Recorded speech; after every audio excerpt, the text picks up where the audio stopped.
영화로 본 김정은 시대의 일상 정치.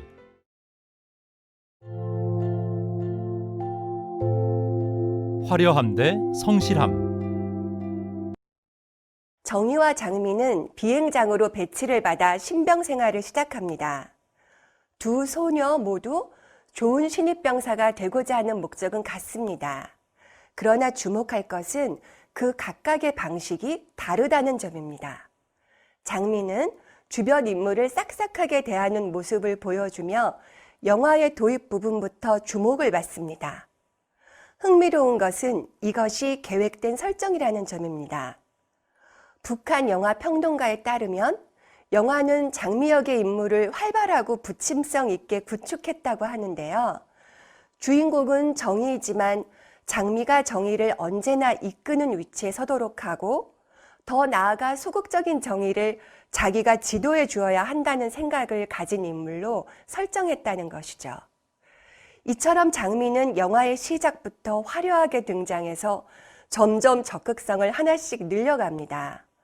병사들 앞에서 손풍금을 연주하여 부대의 자랑이라는 칭송을 받거나 또 부업에 나간 동무들의 빨래를 대신해 줌으로써 분대장의 눈에 들기도 합니다.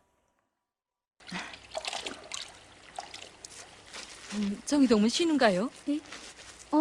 분대 청하고 도서실에 가보겠다고 보고하는 소리 들었습니다. 그래요. 장미동무, 난 동무가 그만하면 병사 생활의 첫 작업을 괜찮게 된다고 생각해. 공무 생활에서도 그래, 또 신입병사지만 훈련가 생활에서도 결코 뒤지지 않거든요. 앞으로도 계속 이번 세대로 나가세요. 알았습니다.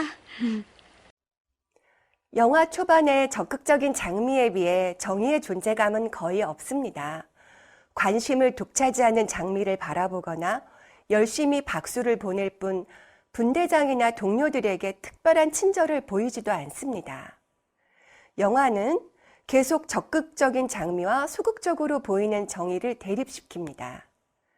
다음 장면에서는 적극성이 넘치는 장미의 잘난 척을 은밀히 엿볼 수도 있는데요.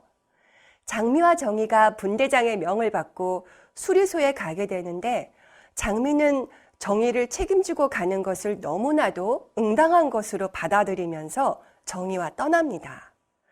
그런데 막상 수리소에 도착하고 나니 장미는 비행기에 더 이상의 관심을 보이지 않는 반면 정희는 나이 든 정비원이 하는 일에 관심을 가지며 가르침을 받습니다.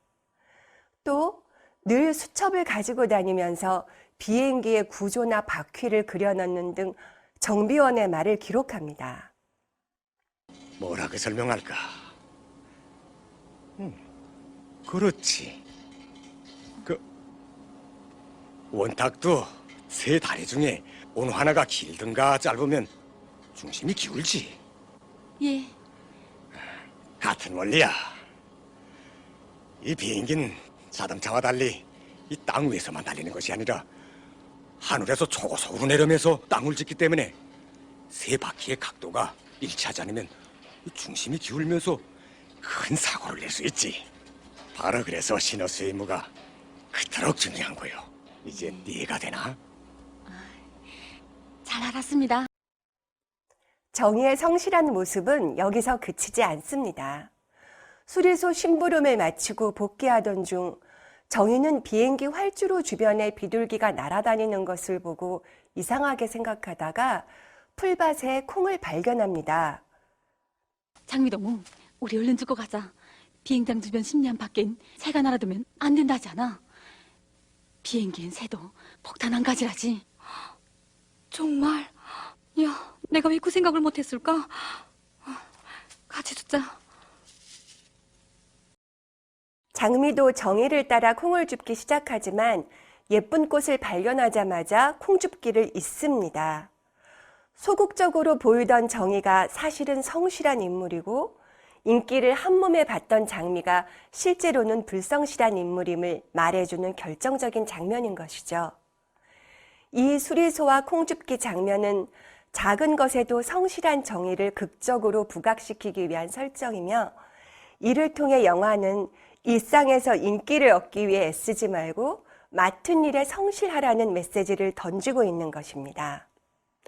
특히 영화의 두 배우는 이 장면의 목표를 잘 알고 있었기 때문에 하나의 동작, 하나의 대사에도 집중했다고 합니다.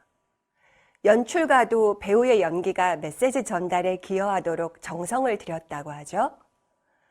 풀에 한두 번 손짓을 하다 일어나서 발로만 풀숲을 헤치고 꽃을 발견하고 나서는 정의를 핀잔기 어린 시선으로 바라보기도 하는 등 장미의 정신적인 미숙함을 시각화하였다고 합니다. 또 카메라도 콩을 줍는 정의의 손을 클로즈업하거나 부지런히 콩을 줍는 정의의 뒷모습과 일어서서 발로만 풀을 헤쳐보는 장미의 모습을 한 화면에 잡히도록 하는 등 이 장면을 강조하기 위해 노력했다고 합니다. 사실 북한이 말하는 것처럼 영화의 연기나 영상 구도가 아주 뚜렷이 대비되지는 않지만 이 콩줍기 장면이 정의와 장미를 대립시키기 위한 의도였다는 것은 명확해집니다. 이쯤 되면 예민한 관객은 비행기가 최고 지도자를 의미한다는 것도 알 수 있을 겁니다. 즉, 정의는 보이지 않는 곳에서도 최고 지도자를 위해 성실히 일하는 인물인 것이죠. 자기를 내세우지 못해 애쓰는 장미와는 달리 수리소에 가서도 나이든 특무 상사한테서 비행기의 내부 구조와 동작 원리를 구체적으로 배우고 비행장 주변에 널려진 콩알들을 줍느라 교육 시간에 늦어 처벌 근무를 서게 되었을 때도 영해 사진을 못 찍게 된 서운함보다 비행기의 안전에 기여했다는 긍지를 더 소중히 여기는 정의. 북한은 이것을 순결한 충정의 세계라고 표현합니다. 이처럼 영화 들꽃소녀는 들판에 핀 들꽃처럼 누가 알아주지 않더라도 성실하게 진심을 바쳐 최고 지도자를 섬기라는 메시지를 던지고 있는 것입니다.